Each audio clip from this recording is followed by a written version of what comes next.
is 9/11 Freefall.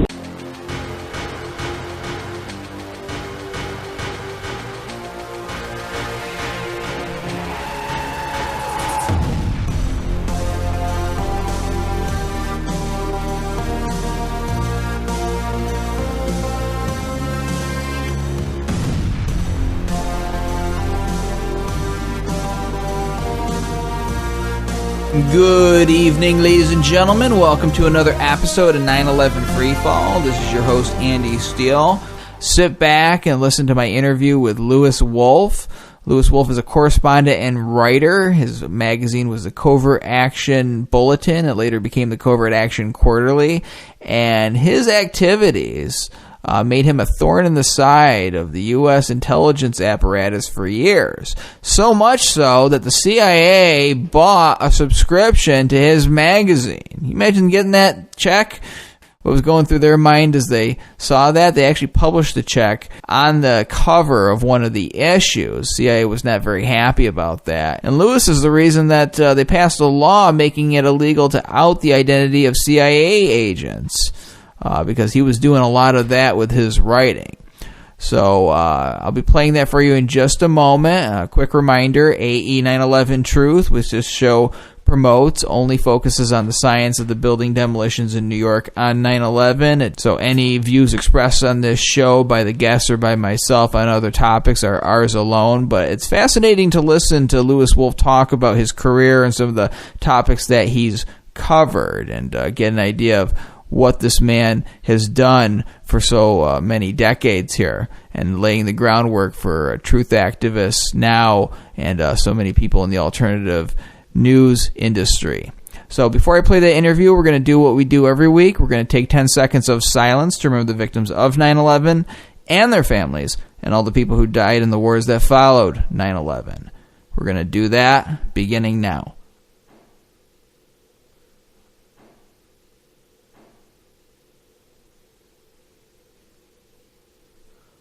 And that is 10 seconds.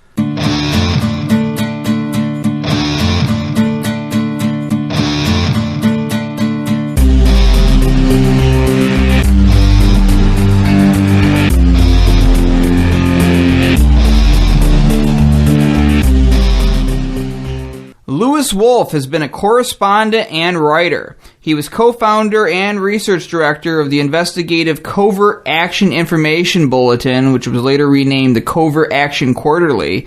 He was researching and documenting the crimes and human costs of the activities and operations of the U.S. intelligence apparatus. He was a staff member and writer for the investigative Rock Creek Free Press, which was devoted to exposing the truth about 9/11. He's also the co-editor of two books. One's called Dirty Work, the CIA in Western Europe, that was published in 1978, and Dirty Work 2, the CIA in Africa. So long before I was born, he was already getting the groundwork laid for all of the great truth activists and investigative journalists in the alternative media now. So this guy is a legend. Lewis, thank you so much for coming on 9/11 Freefall. Thank you, Andy. It's a privilege to speak on your air. Thank you. So we're going to jump right into 9/11. We're going to cover a lot of your great career. I think our audience is going to be interested in hearing a lot of that. But just to start off with, why do you agree, from your own perspective here, that the buildings in New York were brought down in controlled demolitions on 9/11? Well, I first came to realize that the official story of 9/11 was a lie when I saw on the night of 9/11 claims by the FBI that the 19 people whose photos were put up as wanted posters, they already had their names. I knew very well from my research on the FBI that they don't work that fast. So right away I knew something was wrong with the official story. With respect to, Ground Zero in New York, I came to suspect the whole story, as I said from the beginning. But I really only understood better when thanks to the work of engineers for 9/11, architects and engineers for 9/11 Truth, that, who had done intensive research and still does on this issue, that there was more to the story than the official story. In fact, a whole lot more. What brought it to me most urgently was seeing the people jumping out of the buildings. Seeing that footage is so chilling and so strong. Of course, then following them was the buildings coming down, as they did in their own footprint. I knew very well that, although I've only learned it in more detail since then, that airplane fuel cannot burn steel, cannot melt steel. And I learned that from architects and engineers and others. I'm not a physicist. I'm not an engineer. I'm a journalist who's tried to, go beyond the official story of anything. In fact, I've come to realize in my years of research that the official story about damn near everything, every major event in American history, maybe not quite every event, but many, many, many of them, if not by far the majority, the official story always turns out to be a lie on one level or another. And so, knowing that, I had to realize that the official story about Building 7, the official story about Twin Towers, wasn't real, wasn't possible. And of course, the unblemished passport that was found on the pavement, when everything else burned beyond recognition, burned to dust, burned to rubble, as it was called. And I want to stop on that point, rubble. Rudy Giuliani said, and I quote on TV, we got to destroy the rubble, got to destroy the rubble. What was the rubble of which he was speaking? The rubble was the remains of 3,000 people, as well as the cement, the concrete, and all the file cabinets and everything else. And so the fact that the then mayor, who turned out to be, I regard him as a war criminal, for those words, using the term rubble, that tells it, I think, better than anything I could say. Now, as a guy who's been covering or uncovering the real story behind the quote-unquote official stories for years, long before 9/11, again, long before a lot of us were born, you've seen a lot of history take place. Do you think the reaction of the general public and the resistance to hearing about physics and common sense, the evidence of controlled demolition on 9/11, is this typical? I mean, is this par for the course based on your experience, or is there some new dynamic going on here? Well, the fact is that they will stoop to anything. They, meaning the state apparatus, whether it's the feds or the local versions thereof. And they have vast technology at their disposal.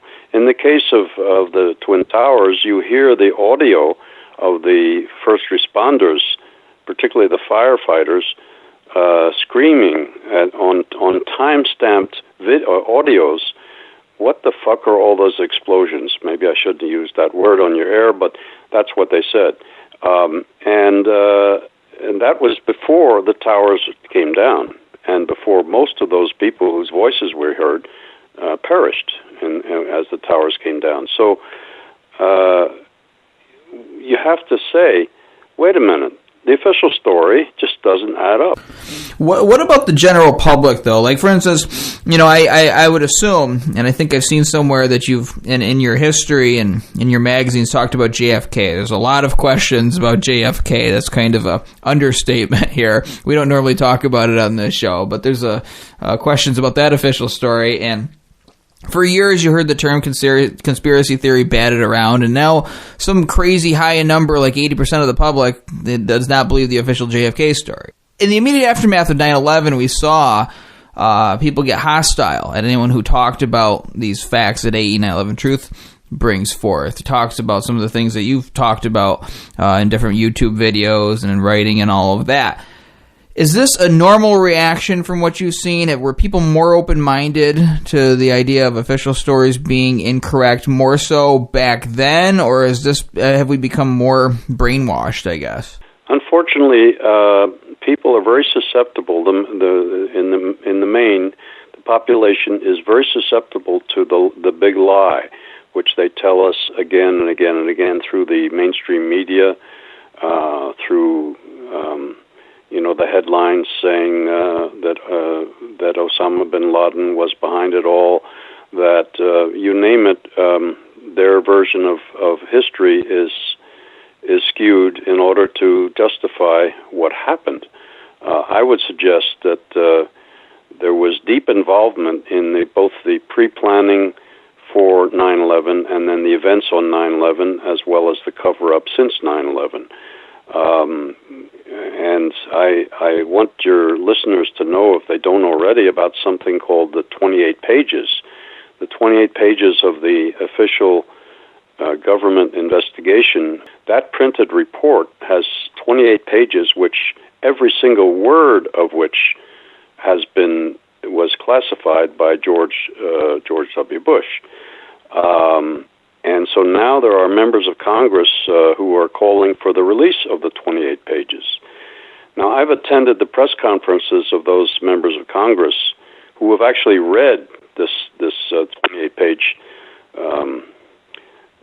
little package, if you will, and they say they've been allowed to read them after even getting access to the 28 pages, because it's in a locked room where you're not allowed in with even a pencil in your hand.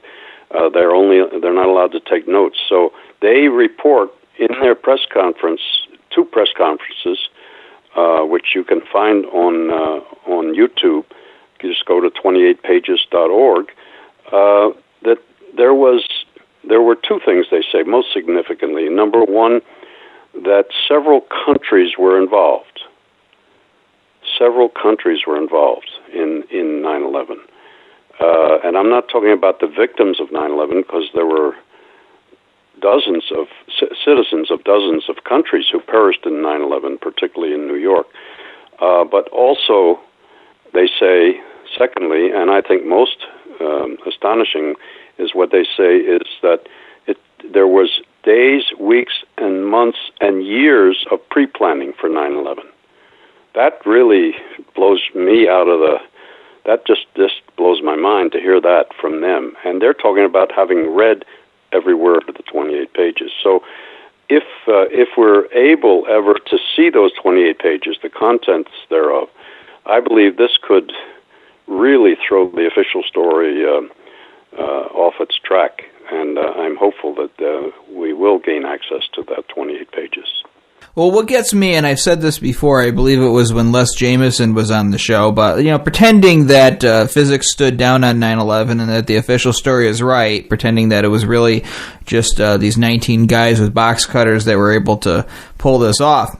It would still represent a huge failure of the federal government to do its most important job, which is protecting the American people. So everything about this alleged attack needs to be laid bare. You don't just keep things secret because you're worried about embarrassing the president, the guy who, the buck stops with him, and the guy who screwed up, the government that screwed up. So at the very least, we need to see this because the American people are entitled to this. They're entitled to ask questions for the next 100 years about this event.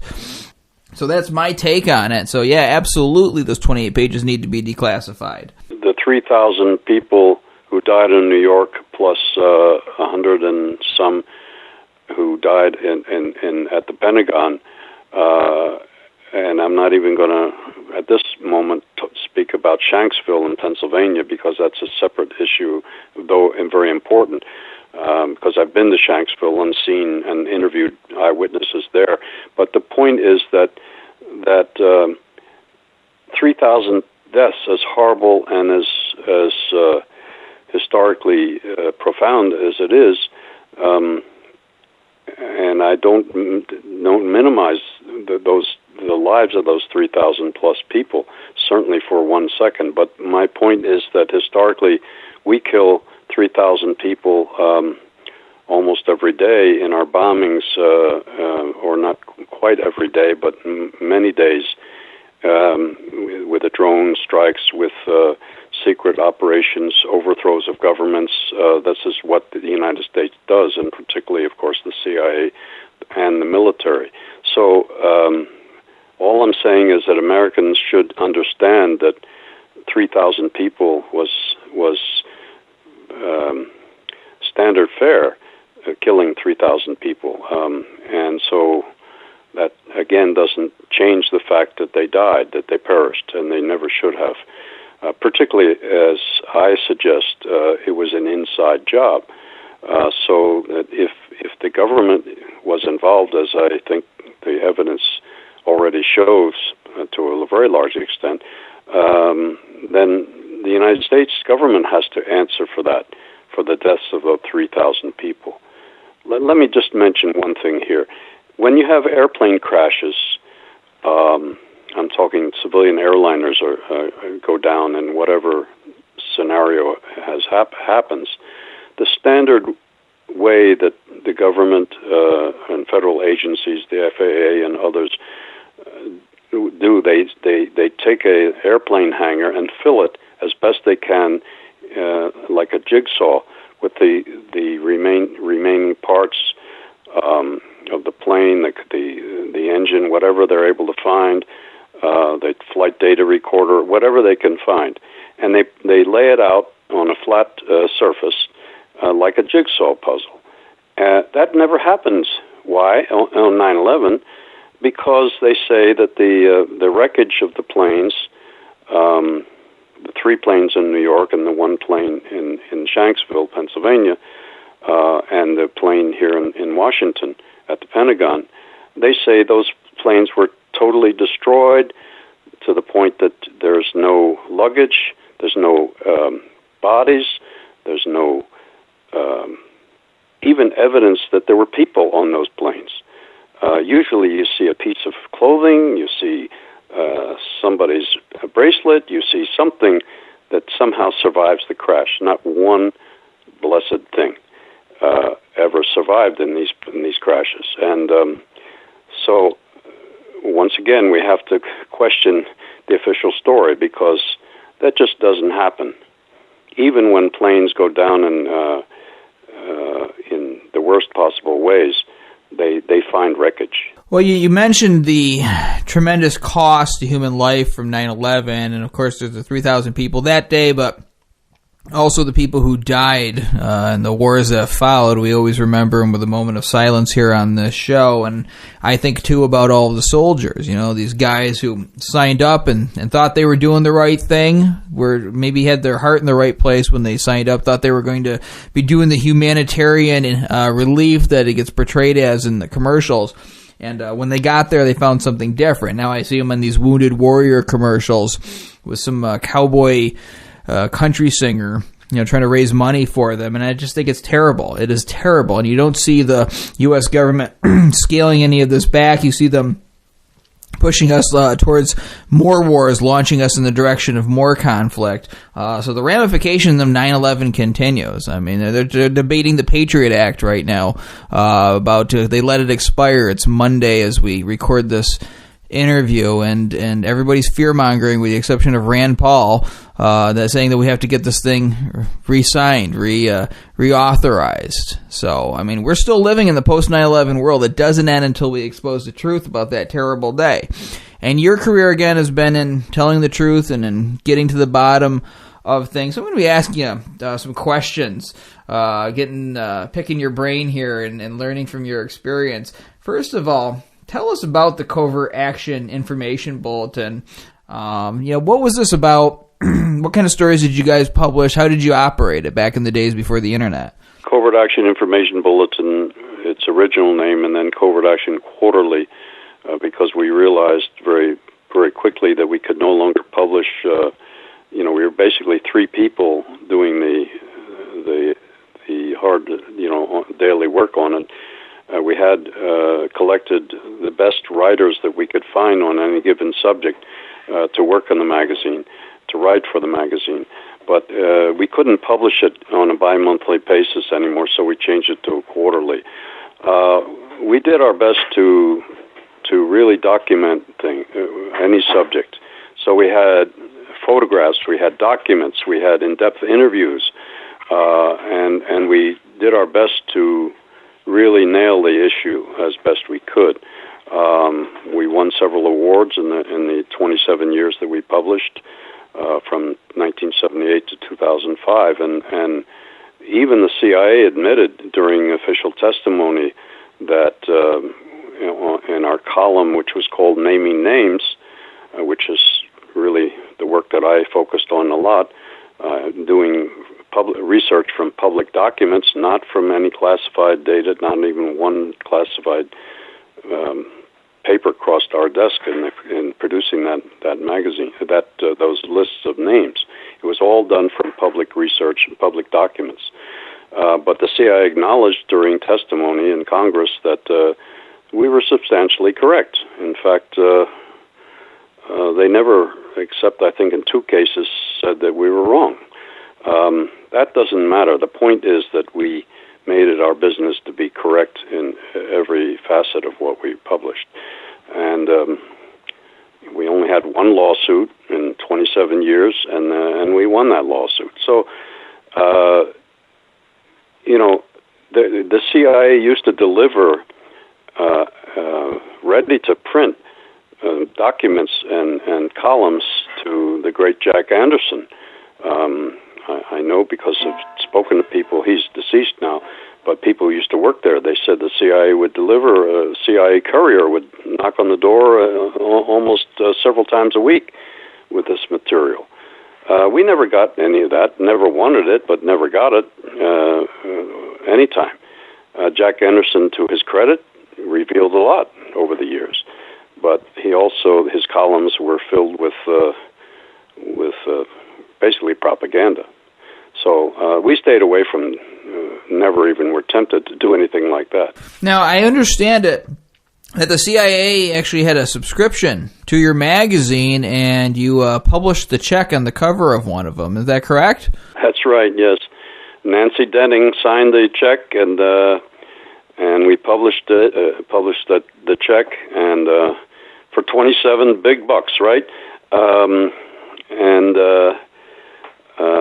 So they didn't like that. So then we learned through a Freedom of Information Act request by a friend of ours, Dan Sang, that they would buy one of our magazines, one issue each issue, and then they would duplicate it by several thousand, which they sent out to their CIA stations, offices around the world.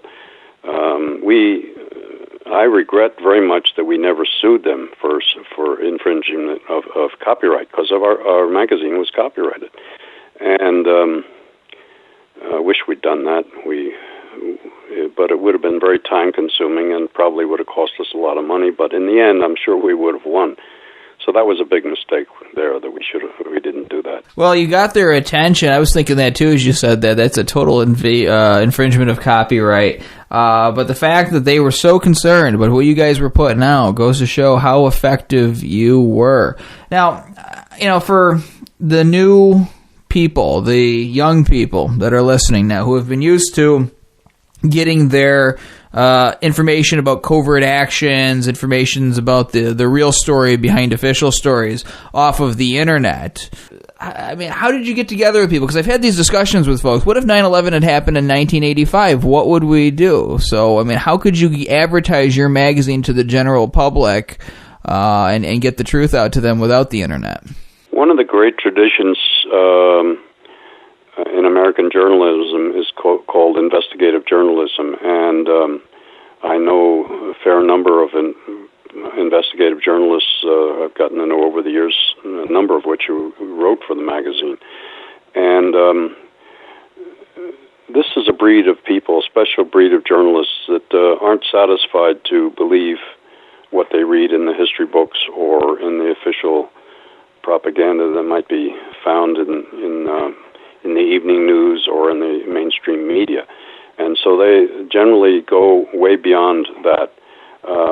They actually do interviews of eyewitnesses. So they actually go after the hidden story.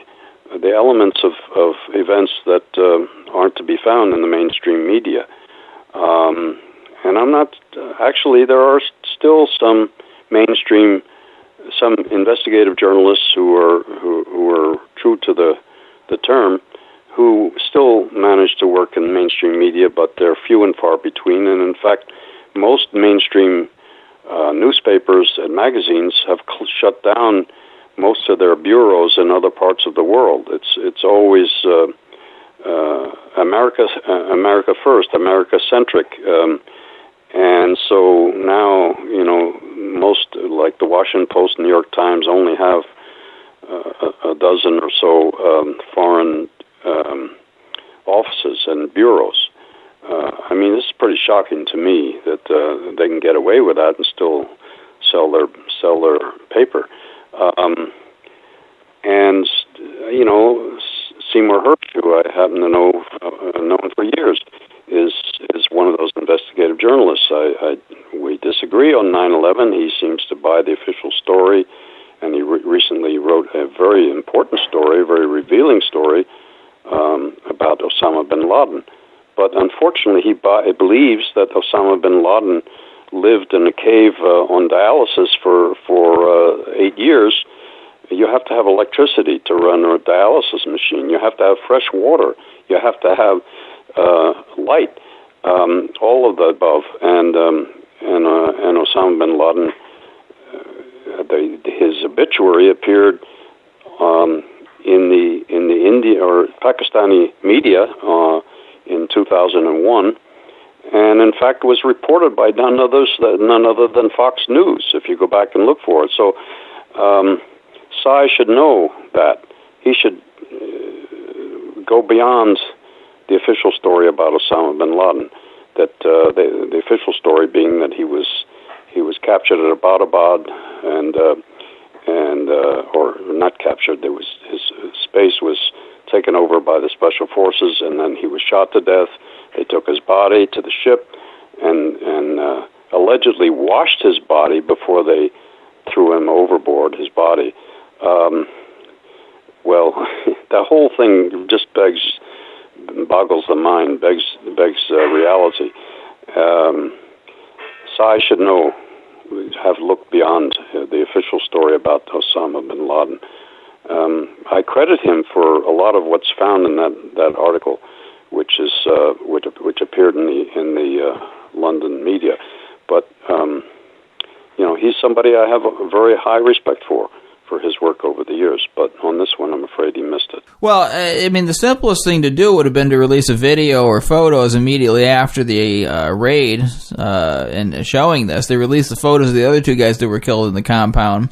I have them, and they're bloody and horrible, but they show the guy's dead. They don't do this for Osama bin Laden. And the video they released, or the stills they released from a video of supposedly of bin Laden watching himself on TV, the guy looks different, and then somebody identified him as somebody else. So I mean, these at least lead to questions about what really happened there. Well, even the CIA has acknowledged that a number of the videos of Osama bin Laden were ones they created.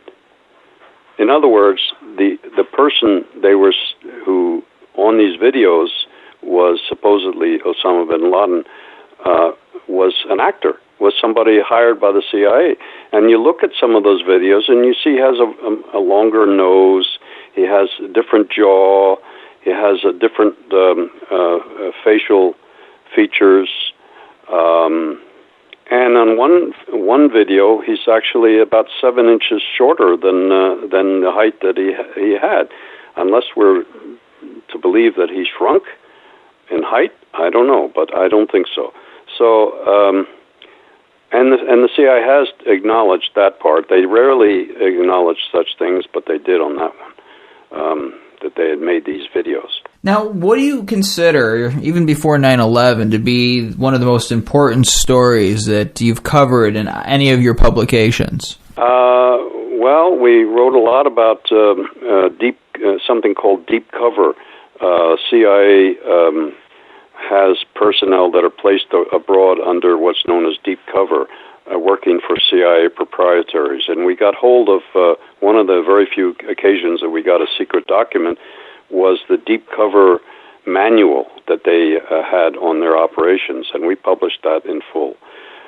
We also published a lot about what the events surrounding the war in El Salvador, in Nicaragua with the Contras. We were not the first, but we were the second to reveal Oliver North's identity and who he was doing, what he was doing, and who he was. Let's see, what else? We wrote a lot about the CIA's involvement in the drug trade, and we wrote about the history. The first, actually published a picture of the first case of waterboarding that we could find, which was in the Philippines around the turn of the century. So the waterboarding that became infamous under the direction of Richard Cheney and Company was practiced much earlier than that, like almost a century earlier. So that was just a fraction of the things we covered. And by the way, I just stress here that we really, as I said before, tried to not print anything that, to the best of our research, wasn't true. We didn't create things that like the mainstream media does every now and then. Thanks to this kind of work, I will tell you that I and a number of my fellow investigative journalists have honed down to a pretty close science recognition of disinformation in the media, and that's one of the lessons that I take from this work, is that you learn sooner or later to recognize the disinformation to which we are subjected pretty much, let's say frequently, maybe not every single day, but very frequently. And so one of the cases, of course, is the great Gary Webb. Gary Webb, who revealed in his writings in the San Jose Mercury News, in a prize-winning series about the CIA's role in the drug trade. He later wrote a book about it. Well, the official story claimed that he shot himself twice in the back of the head. Maybe you might know of a way that you can do that. I don't know, unless he missed the first time, but allegedly shot himself twice in the back of the head. I knew Gary, and I only spoke to him like 2 weeks before he died. And so that was a case of disinformation, which at first he was winning plaudits for his writings in the San Jose Mercury News. Suddenly, the government came down, and the San Jose Mercury News, as well as the Washington Post, the Los Angeles Times, both suddenly issued new claims about Gary's credibility, about the way he did his research, and so forth. Shame on them, that's what I say. I mean, I guess random fires and a single failure in a column can cause a 47-story steel frame high-rise to fall in under 7 seconds, so maybe somebody can shoot themselves in the back of the head twice. I don't know, in this crazy world constructed for us, if I want to just believe what they tell me. I guess you were part of the reason that they invented the Intelligence Identities Protection Act. Can you talk about that? Yes, this was a law constructed to really get yours truly, because I was doing the research in the Library of Congress and the National Archives on the identities of CIA personnel, as I said, from public sources. And that's where I'd sit every issue to build the biographies that we published in each of our issues until the law was passed, the Intelligence Identities Protection Act, and was signed into law by Ronald Reagan in 1981. Up to that moment, we were publishing that column, Naming Names, and which was basically the biographies, whether it was the date of birth, the educational background of CIA personnel, and then who were placed under diplomatic cover, which was not deep cover, diplomatic cover within the State Department personnel at various foreign embassies around the world. See, the CIA set up with the State Department back in 1948 an agreement which would allow, that was 1 year after their founding, allow the CIA to place people under diplomatic cover within the State Department's embassies around the world. If you talk to any real State Department personnel, and I've talked to many, who used to resent these people that at various embassies around the world, always had the best cars in hot tropical climates. They always had air conditioning before the others did. They always had, big expense accounts. Well, the State Department does too, but not to the level that the CIA people. And that, it's a lie, because this State Department personnel, the real diplomats, said we always knew who they were. They'd always be off in their own compartment and facility within the embassy, usually. And then, in latter years, we became aware that also include NSA personnel overseas as well, some of which we wrote about it in addition. So they had to pass this law, the Intelligence Identities Protection Act, to criminalize what we were doing, which was using public sources for our research, not a single classified document. Right. I mean, that is what real research does. It's amazing what's out there in for public consumption if you just do a little bit of research. And I say this all the time. I mean, research goes beyond just watching a YouTube video and repeating what you hear in it. I mean, you can dig into records that, maybe a little bit more difficult to find. You got to do a little bit of searching, but it's amazing what you can find out there. And people, of course, have done Freedom of Information Act requests. And it's very telling what the government withholds, too. I was talking a few weeks ago about the church committee hearings. I've been trying to find a full video of the hearings, and I can't find it for the life of me.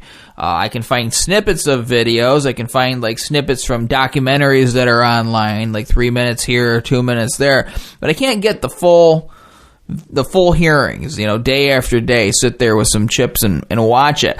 But what you see when you watch these hearings, you can see a lot of what doesn't get said. You can see looks on people's faces. You can see questions that they avoid. And so you can pretty much infer what the answer is by people's inability to answer them or refusal to answer them or the expressions that they have. And you were active. You were doing stuff. You were covering this kind of material back during the church committee hearings. What's your comment on that and some of the stuff that was revealed during those? I once had occasion to speak with Senator Frank Church before his death and asked him what it was like to be the chairman of that committee. And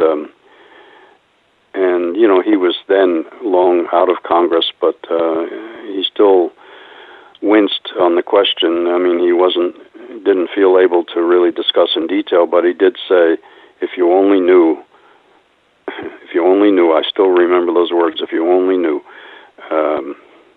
which was an acknowledgement that they barely scratched the surface. I know for a fact that the CIA, as you probably know, as I know you know from what you've just said, that they issued a number of official reports, the most important of which was the volume about their operations in Chile. It's about 80 or 90 pages, very important. I would say it's a priceless document if you can get your hands on it today.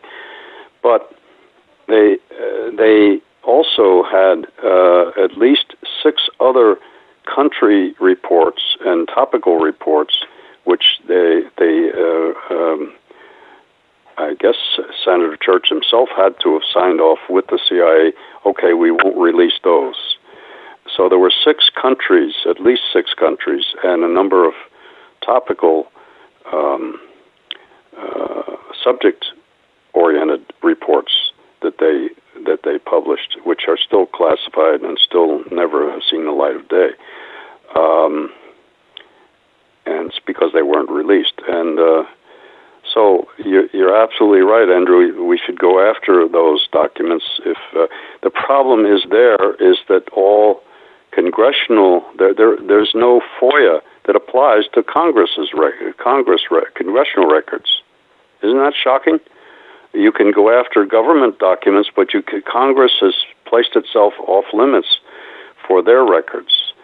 And so the Church Committee archives, which are vast, I'm assuming tens and maybe hundreds of thousands of pages, are still classified. Right. I mean, there's a report online you can get, but you don't get out of a report the things that I brought up before, the questions that aren't answered, the things that get left out, the looks on people's faces. That's why I'd really like to see the video. I mean, what gets me, and what is included in documentaries that I've seen, is the questions about whether or not they had any paid assets in American media, the CIA I'm talking about now, whether or not they had any paid assets in newspapers, TV networks. And this relates to our mission here with 8911 Truth, because we've got hard evidence, science. It seems like this should be on the front pages of every newspaper in the world, and especially in America, and on the news broadcasts. But there's a wall we run into. And, you can't help but think that this Operation Mockingbird we talked about on the show before might be playing into why we have so much difficulty breaking through to the media. What's your comment on that? Well, the media is a kept institution. I say kept in the sense that it's involves people, both publishers as well as named journalists, named reporters, anchors, if you will, who themselves are happy to be able to make the money they make, which in some cases is more money than you or I would make in a lifetime. And the fact is that they have very good relations with the CIA and the NSA. I recently had a look at a series of FOIA materials that were released by what is it called? I'm trying to think of it's an online publication that really good, and it's verbatim documents back and forth between a number of named journalists and the CIA. And they're all talking to each other on a first name basis, and it's like, how can I do this? And they're asking for help from the agency, from Langley, to make this a better story, and so forth and so on. I mean, it's very disturbing to read this stuff. That's right. The online publication is called The Intercept, and they've really done a public service with this document. I would suggest that, the fact is that the mainstream media makes huge money on us every day when we plunk down our money to buy a newspaper or we even listen to the evening news. They're getting our money as well in different ways off the TV and off the advertisements that their programs include. The fact is that there's no free lunch when it comes to in the media these days, and I think, why are they called mainstream? Because that's what it is. It is the mainstream. It's not outside that stream. And once in a while they break through with a worthy story, actual news, but it's more unusual than it is routine. Well, I think it might be, too, when they break through, it might be that they acknowledge that the public's going to find out about this anyway. It's already being talked about on the internet, so they got to put some kind of spin on it. I mean, when people started talking about Building 7, I mean, they actually edited out explosions from Building 7 from an HBO documentary in 2002 before the majority of people even knew about this building. But then when architects and engineers started talking about it, people started passing around videos on the internet, then they had to enact the spin machine. They had to start trying to explain it off and putting out hit pieces and telling everybody to go back to sleep. I think that's sort of how it works from what I've observed, is that it's more about containing us. It's more about handling us than helping us. That's the way it's become now. Spin, you put the word there. That's what they do. That's actually a term of art. They within newsrooms and studios, How do we spin the story? Well, they talk about it so openly. They talk about it so openly about how they're going to spin it. I mean, they definitely do it during the elections, and I mean, I don't think anybody really believes that we have a fair election system in the terms of how the media covers it anymore. I mean, a lot of these people are already selected for us. It's very apparent. I've covered that on the show. We have two parties. We have one party with two names. And you know, when Bernie Sanders stands up as an independent, they look at him with like he's an outsider, and I just wish he was a few years younger. I think he could win an election, but they're not going to let him get close to that. And you know, so it's a bought and paid for election, as the one writer talked about it. The best election money could buy, and that's what it is. It's the corporate empire has bought and paid for the election, and they've chosen the candidate already. Now there are, no less than 10 Republicans are put their names in the pot. Not one of them, I would suggest, is qualified to be the president, but not simply because their political party affiliation, but because they don't have the qualifications. You go down that list and try and find some qualifications to be the so-called leader of the so-called free world. They don't belong in the White House. But I have to say also, the present occupant of the White House has sold out, and he's surrounded himself with people who are part of the same old story. Well, I like that use of the word so-called leader and so-called free world. I think we had to incorporate that more when we use those terms. You know, I run into so much apathy dealing with some people. They say, oh, it's always been like this. You're not going to be able to do anything to change the status quo. And indeed, from what I've learned and observed, it seems like the intelligence agencies and their relationship entanglement with all of our entities that we rely on, government, media, is so entrenched. I mean, it's been that way since before I was born. So, you know, what do we do? How do we make these covert agencies answerable to the people again? Do you have any ideas on how to go about changing things? I would call exposing their crimes, and as you said earlier, the human costs of their crimes. You know, for when Obama meets every Tuesday morning and constructs the kill list for his next. He doesn't pull the trigger, but his people do this when they drone overseas, when they use these unmanned drones, and killing thousands of people who are not even close to the issue, but they happen to be in the wrong place at the wrong time when the drones hit the ground. I think the fact that we have a prison industrial complex, that we have by far the more people in prison today than all the countries in the world put together. I know a man who I just finished talking to a half an hour before this interview, who's been on death row for 34 years, and he's innocent. He didn't do it. He didn't kill two women. His name is James B. Anderson. You can look him up online. And he's only one of many. There's actually over 140 people on death row who have been pardoned based on DNA evidence. Unfortunately, the DNA evidence that there was disappeared by the police at the time of this the case of James Anderson's case. So he's been in death row forever.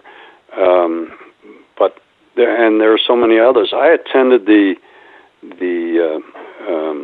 funeral of Troy Davis, who was executed and I know this is off our subject, so I'll be quick. I attended the funeral at a standing room only in a church in Savannah, Georgia, and his sister said this is what they did. They took his after he was executed with the chemicals, and you can go back and hear his last words. I hope what they're doing today, to me, will start a campaign to end the death penalty and to abolish the death penalty in the United States. Well, they took his body, put it in a coffin. They drove it 70 miles to Atlanta, where they conducted an autopsy to, quote, determine the cause of death. Well, they just executed him.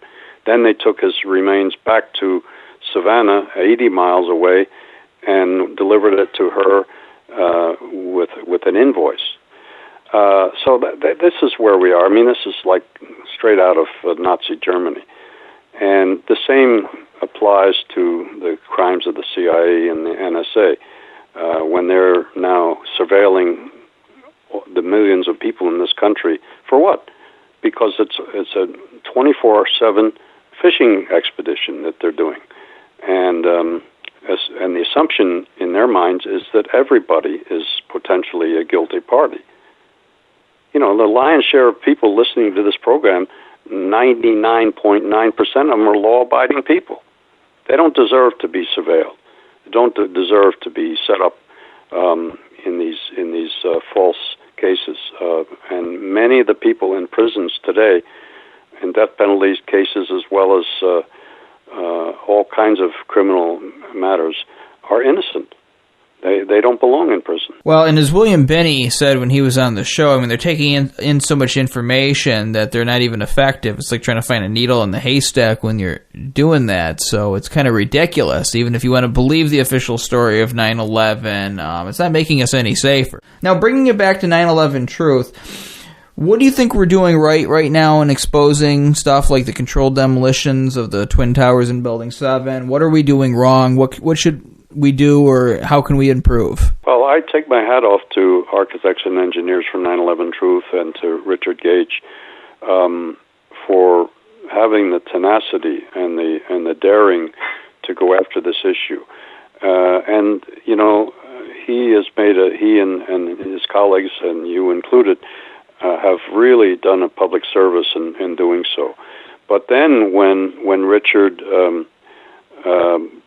came and we had a major conference. We, meaning DC 9/11 Truth, had sponsored a major conference in a hotel on the 8th or 10th floor overlooking the Pentagon. I mean, it's like exactly what you're looking at out of that window is the Pentagon. And so we had a major conference there, and Richard, to his great credit, participated in that conference on an issue separate from Ground Zero in New York to examine what happened at the Pentagon. And the official story, of course, about that is another. We'd have to take another hour on that subject, as with Shanksville as well. The point is that I don't think it's what the 9/11 Truth is doing wrong. I think it's absolutely right. But we have to move outside of the box on this issue because, unfortunately, millions of people still buy the official story of what happened at Ground Zero. All they have to do is look at the videos, and they can see it couldn't have happened the way the official story tells it. And then listen to those audio tapes and those first responders screaming, "What the fuck are those explosions?" Which were pre-planted. They aren't the result of explosives in the plane, which the official story alludes to. They were pre-planted. They had to have been done at least several weeks ahead. You can't plant explosives like that. It takes collaboration with the security force inside the building. I once talked to an elevator operator at a 9/11 conference in New York, and he said he was assigned to the South Tower ahead, and but he was a legitimate elevator repair guy.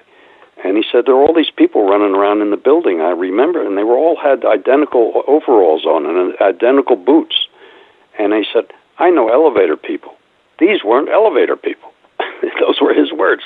So, I mean, the official story just falls apart every time, every way you look at it. And so I think we need, and what the 9/11 Truth Movement needs to do is to call for a independent investigation, not a government investigation, independent investigation with subpoena power to go after the real criminals here, to find out what really happened. And there are still people who will talk about these issues who know it. If they could be immunized and protected from prosecution, I believe there are people in the know who, they always say, the government people always say, well, if only somebody would step forward and blow the whistle, right? But there has to be somebody. See, it was all done in a compartmented way, so that nobody, except perhaps the handful of less than 24 people, knew the whole picture. And I guess we're going to have to waterboard Dick Cheney or one of those people to find out the real story. And I'm not really serious here. I'm not suggesting that, but he would deserve it if it ever could happen. Well, it's been fascinating talking to you. I'd like to have you on the show again, draw from your wealth of experience and knowledge. And hey, when you talk on these shows, folks, you're speaking to the future. It's like a form of time travel where your voice lives on in all the work you do. So, Louis Wolff, thank you so much for coming on 9/11 Freefall. Thank you very, very much, Andrew. I appreciate it, and I enjoyed it. Thank you. Now, before I end the episode, Lou wanted me to let you guys know that he's offering a full set of the CovertAction Information Bulletin and CovertAction Quarterly for free. Okay, that's 78 back issues spanning from 1978 to 2005. Imagine all the history you can read about in those volumes, and you can get them for free again. About 12 of them are sold out, so you got to get them in photocopy format, but it's worth it. Now, you might have to pay some postage, but it's not that expensive. So if you're interested and you want to learn more details, please email Lou. His email address is louw, then the number 7, @live.com. That's LOUW, the number 7, @live.com. As for this show, you can hear it every Thursday night on No Lies Radio at 10 o'clock Eastern, 7 o'clock Pacific.